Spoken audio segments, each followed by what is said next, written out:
Bonjour à tous, vous regardez Click and Chill, aujourd'hui on reçoit TK.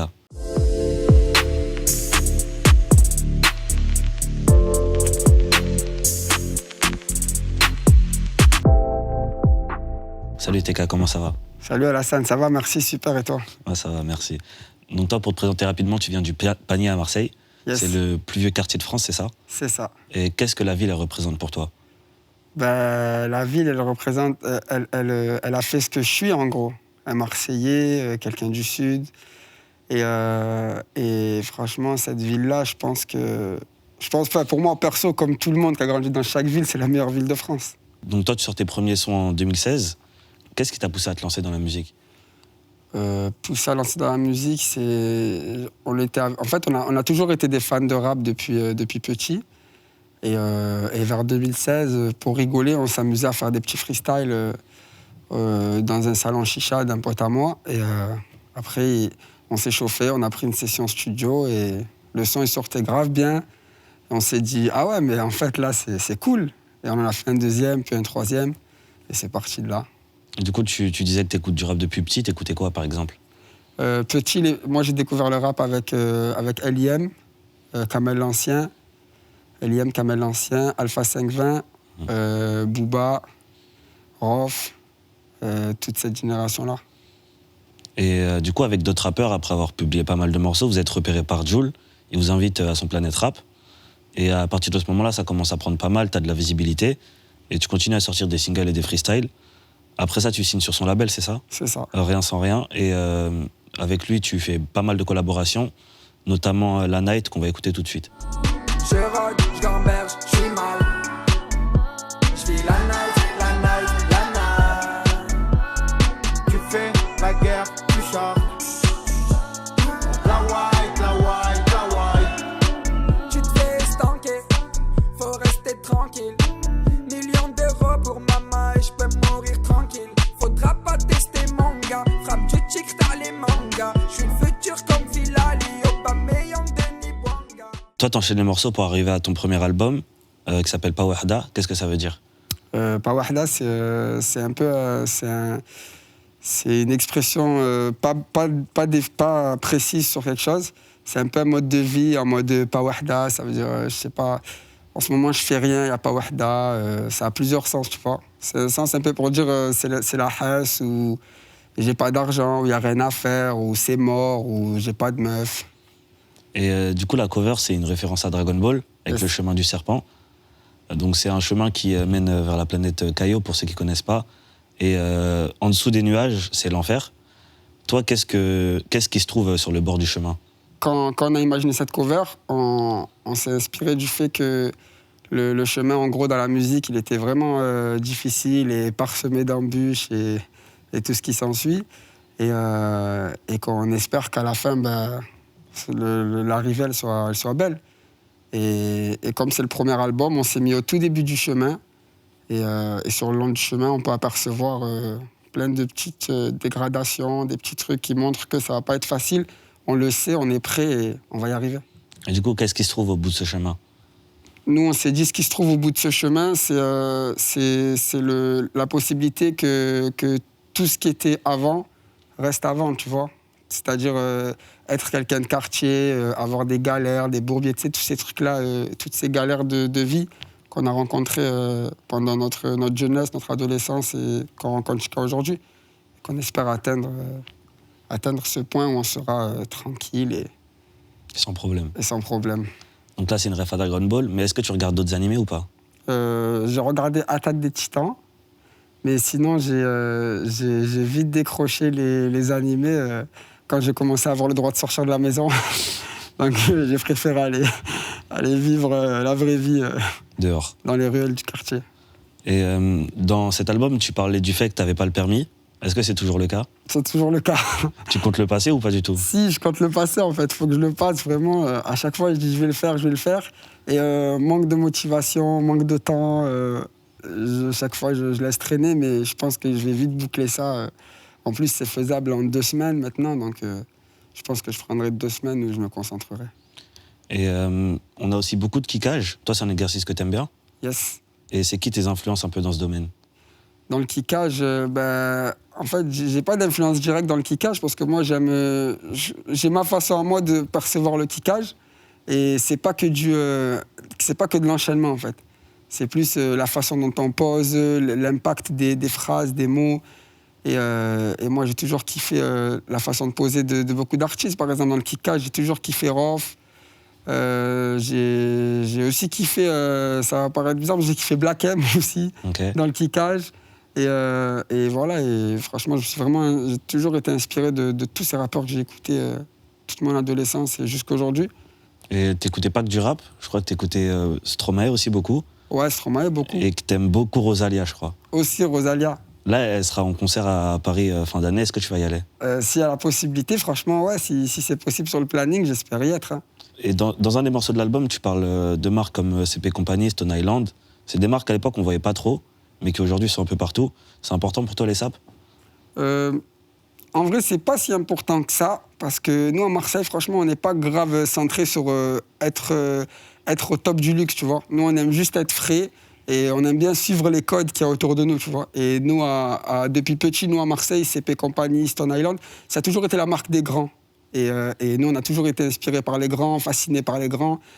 Et du coup, dès qu'on a commencé un peu à avoir les moyens d'avoir ces sapes-là, on a sauté dessus direct. Mais bien avant que ce soit connu dans toute la France, tu vois. Et les grands, ils portaient quoi d'autre comme marque?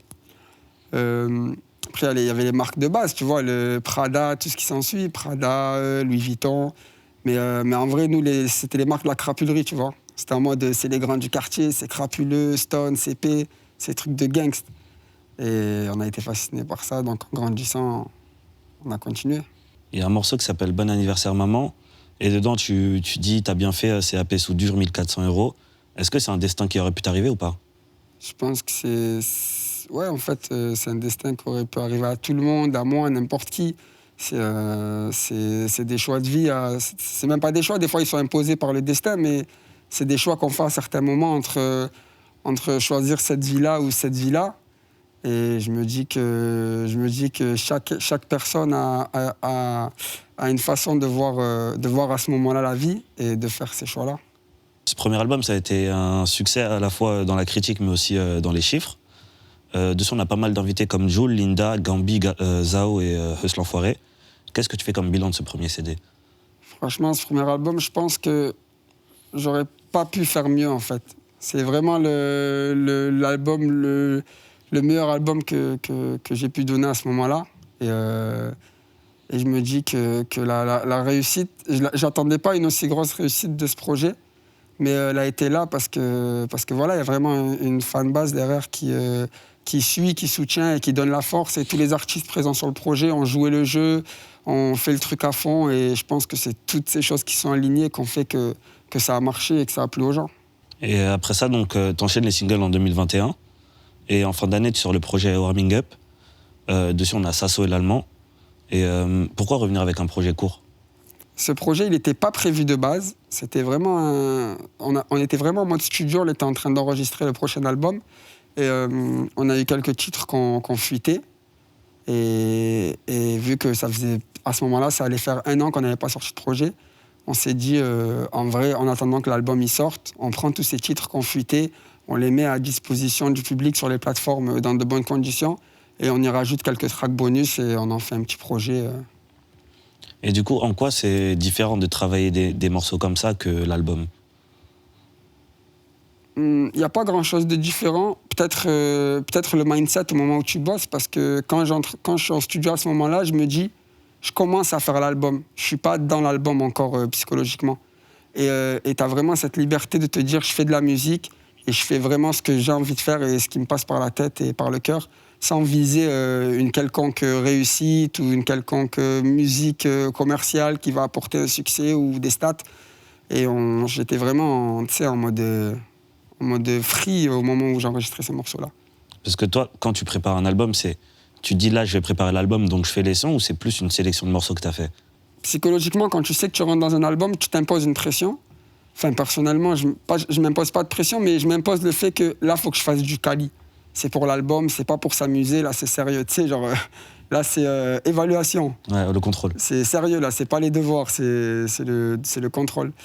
Et indirectement, tu sais, tu vises quand même quelque chose de qualité, donc tu vises quelque chose qui va marcher, donc tu commences dans ta tête à réfléchir à qu'est-ce qui pourrait marcher, qu'est-ce qui pourrait pas marcher. Et c'est ça d'être à fond dans un album. Mais ce qui est bien, c'est qu'il y a ces moments de relâche pendant que tu enregistres l'album et tu te mets à refaire la musique que tu veux évacuer. Donc pour évacuer, tu as sorti un autre projet encore qui s'appelle Dossier TK. Pourquoi en avoir donné 2 en l'espace de quelques mois? Ce projet-là, en fait, c'est pas un nouveau projet. On l'a appelé Dossier TK parce qu'il y avait beaucoup de tracks que j'avais postés en 2016, 2017, 2018 sur YouTube en clip et que j'avais pas mis sur les plateformes parce que j'étais vraiment en train de comprendre et découvrir le marché de la musique et je savais pas qu'il fallait absolument mettre ces sons sur Spotify. Donc on a réuni tous ces morceaux-là, on en a fait un petit dossier TK et on l'a mis sur les plateformes. Et toi, on sait ta marque de fabrique, c'est le masque. C'est quoi les avantages et inconvénients? Alors les avantages du masque, c'est déjà la tranquillité. Tu vois, j'ai pas vraiment de visage qui interpelle, tu vois. On va peut-être réussir à me reconnaître pour les personnes qui me suivent à fond ou qui ont ma voix, qui arrivent à reconnaître ma voix.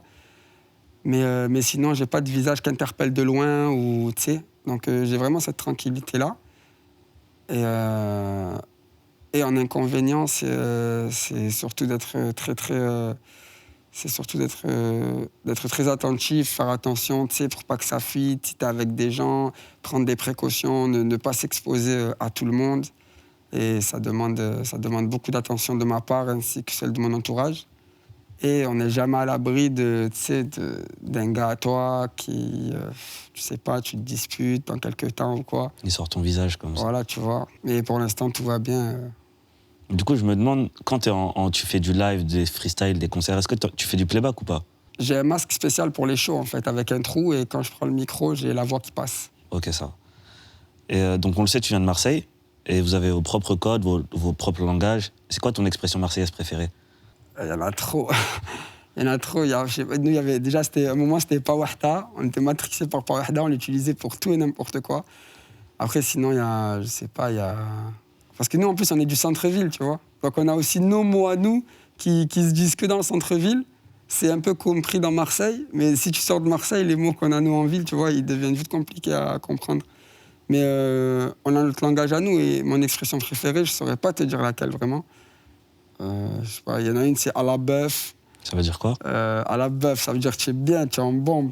Je me suis mis à la bœuf, oh, tu es à la bœuf. Il y a celle-là qui est pas mal. Et on a pu devoir collaborer avec Enima, qui est un rappeur qui vient du Québec. Et récemment, on t'a vu aussi avec Roger. Est-ce que tu te sens proche un peu de cette scène québécoise? Franchement, depuis que j'ai rencontré Enima, de ouf.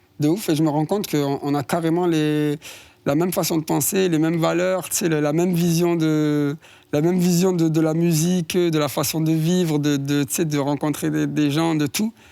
Et j'étais vraiment étonné, hein. Et je me suis rendu compte que Montréal, limite, c'est Marseille, en fait. C'est Marseille, mais en Amérique. C'est une sorte de Marseille américaine. Et franchement, j'ai validé de ouf. Et la scène de Montréal, franchement, big respect à eux. Surtout à Enima qui m'a plugué de ouf avec des gens de là-bas. Et j'ai validé fort la rencontre. Et je suis vraiment content d'avoir rencontré ce gars-là. Et il y a d'autres artistes dans le rap en général dont tu te sens proche comme ça?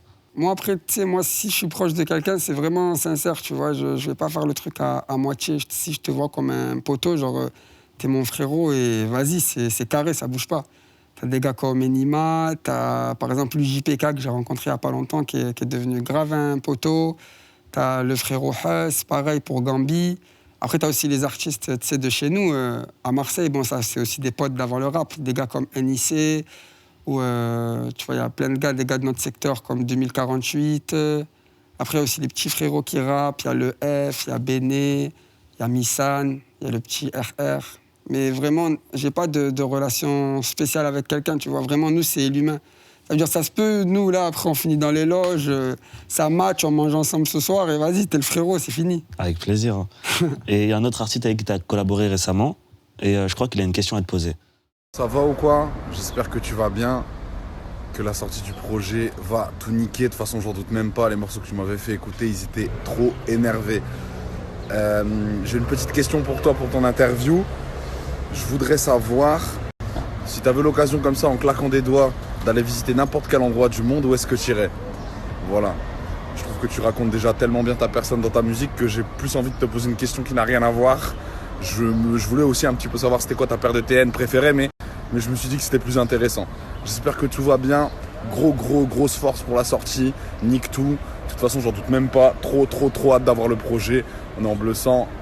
Bisous le 150. À la Butchers. À la Butchers, il a dit l'expression de chez nous, à la fin, c'est comme à la bœuf. On l'a remixé à la Butchers. Gros bisous et gros big up à Ben. Ben, carrément, je ne l'ai pas cité, mais pareil, il est dans ce truc de ces gars là, que c'est les frérots de ouf et qu'humainement, ça a matché fort. Une ville que j'aimerais bien être là de suite, franchement, il y a Los Angeles qui m'a matrixé depuis que je suis petit. T'as déjà été ou pas encore? T'as déjà été Non, pas encore, jamais été. Il y a Los Angeles qui m'a matrixé depuis petit et c'est un peu le rêve américain, mais pas le rêve américain en mode pour aller chercher la réussite, c'est le rêve américain d'aller vivre comme eux, comme on les a vus dans les films depuis qu'on est petit, les séries. Tu sais, toute cette matrice qu'il y a autour des States et de Los Angeles, tu vois, de la Californie. Franchement, de ouf, Los Angeles. Et pour la paire de TN, ça serait la Miami Vice. Franchement. Elle est de quelle couleur? Elle est toute noire avec les traits qui descendent bleu, qui finissent violet. Donc, toutes ces collaborations, elles ont un peu rythmé l'année. Et après, tu as annoncé ta signature chez OM Records. Qu'est-ce que ça a changé pour toi? Signer chez OM Records, c'est déjà une fierté parce que je suis Marseillais, tu vois. Et signer dans un label de la ville, de la maison et du club, c'est une fierté de ouf de se dire je suis sous les couleurs de la ville. Et ça m'a apporté ce côté un peu plus structuré, plus carré que tu peux avoir quand tu es signé. Tu sais, quand tu es en full ND, tu as toujours cette liberté et ce manque de cadre. Mais là, quand tu signes derrière, tu sais que c'est carré, que les équipes elles se mettent en place, que ça bosse à fond. Et donc là, il était temps de sortir le deuxième projet. Donc c'est Avant la fête. Sur la cover, on voit ton masque en forme de piñata avec des gens qui veulent l'éclater. Qu'est-ce que tu as essayé de dire par là? Ce masque, déjà le titre pour commencer, Avant la fête, c'est un peu un titre qu'on a choisi pour dire on a rencontré beaucoup de petites galères, de petites péripéties et de galères sur le chemin jusque-là. Et en gros, on espère que cet album soit le dernier album avec des galères et des péripéties et qu'après c'est bon, c'est la fiesta et on commence à kiffer la vibe et profiter de la chance qu'on a de pouvoir faire de la musique et d'en vivre. Et la cover, ça a été un choix de moi, Alex et Darius. C'est les deux graphistes qui ont réalisé la cover et tout le carnet de l'album. On a vraiment choisi cette cover pour exprimer ce sentiment d'avant la fête et en mode c'est bon, tu sais, dans la fête, il y a ce truc de très violent de taper la pinada pour qu'elle explose. Tu sais, c'est violent, c'est taper, c'est entre guillemets douloureux si on tape quelqu'un comme ça. Mais au final, dès qu'elle explose, c'est que c'est réussi et que la fête peut commencer. Et du coup, j'ai un peu l'impression que tu essayes toujours de raconter quelque chose, aussi par ta musique, notamment à travers des clips comme celui de Bisous Amri. Et on va écouter ça tout de suite. Mon amour, tu sais mes rêves s'estompent quand je sors de mon lit. Tu m'as fait du mal, tu fais partie de celles qui confirment que je suis maudit. Comment te dire ce que je ressens si je n'ai pas les mots? Je sauve ma niche. I love you, je t'aime, n'aimerais que t'es amour. Badalia, si t'as pas de nia. Badalia, si t'as pas de nia. Badalia, si t'as pas de nia. Badalia, si t'as pas de nia. J'ai l'impression que plus le temps passe, plus tu te rapproches de tes origines, tu essayes de chanter en arabe, etc. Ouais, de ouf. En fait, j'ai toujours été proche de mes origines et de l'arabe. Mais ça a pas souvent été le moment adéquat, d'après moi, tu vois, de sortir des morceaux en arabe. Et aujourd'hui, je me suis dit, en vrai, ça y est, j'ai déjà exploré plein de couleurs différentes. On va pourquoi pas mettre les pieds dans ce plat-là et commencer à parler un petit peu arabe dans les morceaux. Et généralement, tu as une musique qui est très festive, mais là, sur cet album, on retrouve pas mal de sons introspectifs. Comment on arrive à apporter un peu un contraste entre cette mélancolie et ce côté un peu plus décontracté? moi j'arrive à mélanger les deux en ne me mettant aucune barrière quand j'enregistre un morceau, tu vois. Ça veut dire quand il y a un thème ou un thème de son, je me permets de prendre des instrus festifs. Et s'il y a une instru festive, je me permets d'être dessus un peu mélancolique.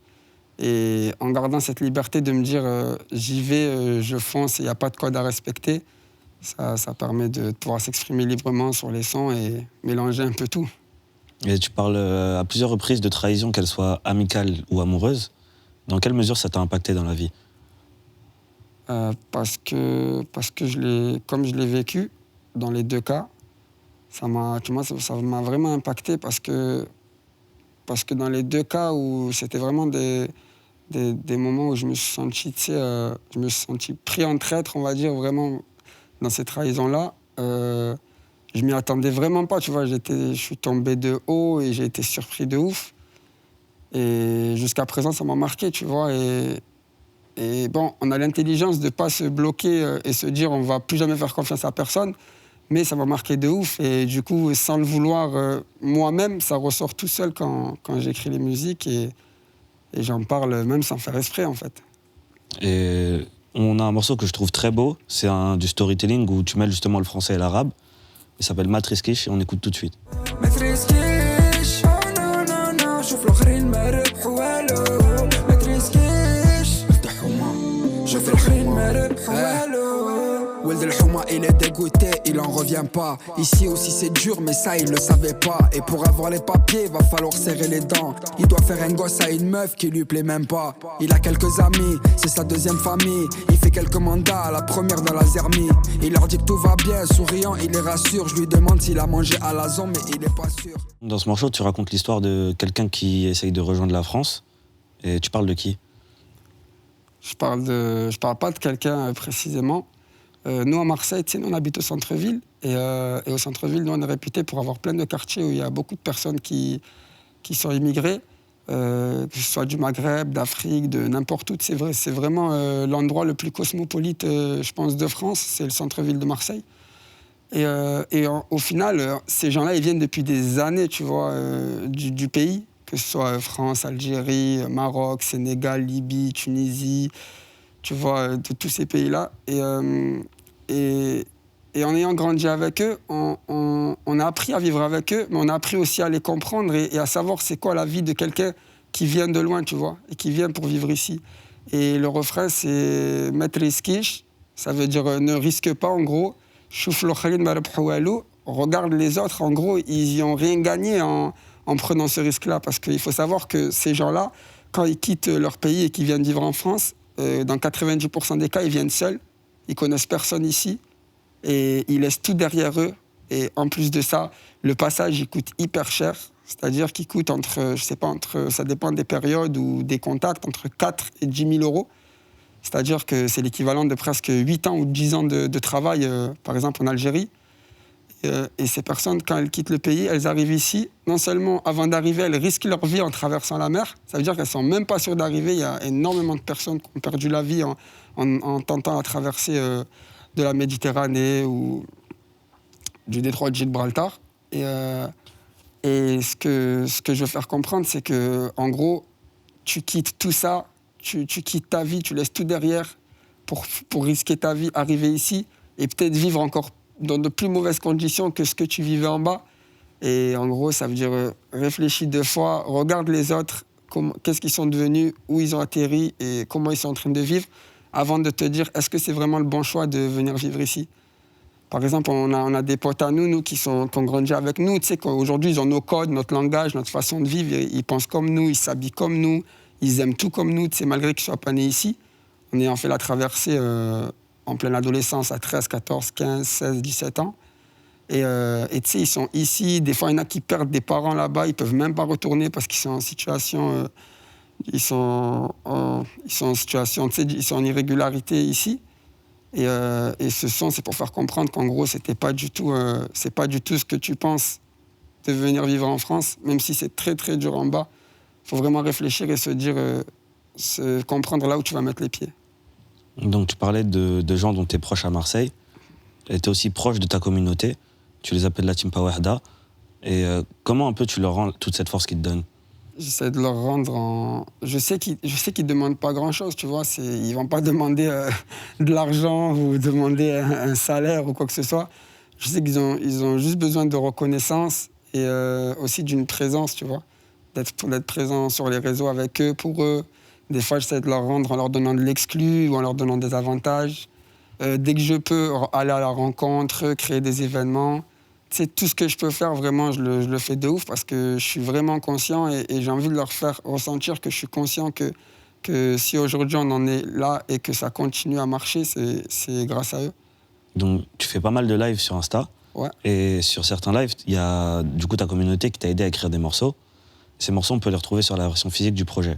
Et c'est une version limitée, exclusive. On a fait un pack disponible que pendant la précommande pour ceux qui ont participé au live et à la création des morceaux en live Instagram qui seront en exclus sur ce pack-là. Et aussi, ils ont envoyé leurs photos qu'on a mis dans le livret de l'album pour rendre cet album un peu unique. Ce pack-là, c'est le pack de nous, de moi et la team uniquement, tu vois. Et plus tôt dans l'année, il y a le JPK, on en parlait tout à l'heure, qui a sorti le projet Luge Radio. Tu étais dessus et tu l'as invité en retour donc, sur ton album. Et on écoute ce que ça donne. Elle m'a dit attends, tu pars sans dire au revoir. Je lui ai dit que c'était la meilleure façon de pas la décevoir. Je pense à ma vie d'avant, c'était un sacré bazar. Je suis grave confiant de façon, on aura ce qu'on mérite. Bébé, bébé, bébé, bébé, bébé, bébé, ne viens pas maintenant. Je suis pas prêt pour faire du love. Bébé, bébé, bébé, bébé, bébé, bébé, ne viens pas maintenant. Je suis en train de faire du sale. Pourquoi avoir fait le choix de faire beaucoup moins de feats sur cet album ? Sur cet album, si on n'a pas fait autant de feats, c'est déjà parce que, tu sais, on a été pressé de ouf par le temps. Parce que, comme je t'ai dit, on a rencontré beaucoup de péripéties et du coup, on s'est retrouvés à faire l'album et entre la création et les délais de sortie, on était vraiment très serré, très court en temps. Et on devait avoir 2 feats en plus sur le projet. Mais comme je t'ai dit, on a été serré en temps et avec les plannings de ces personnes qui devaient donner leur voix et poser sur les morceaux, on n'a pas pu se retrouver sur les plannings. Et du coup, on s'est retrouvé avec ces feats-là. Mais il y aura aussi d'autres feats en plus, surprises sur l'album. Tu peux nous en dire plus ou pas ? Surprise sur l'album. Donc c'est déjà la fin de l'interview malheureusement. Et donc on le rappelle, ton album Avant la fête, il est disponible partout dès le 1er juillet. Merci beaucoup TK. Merci beaucoup Alassane. Ça tue, merci. Merci.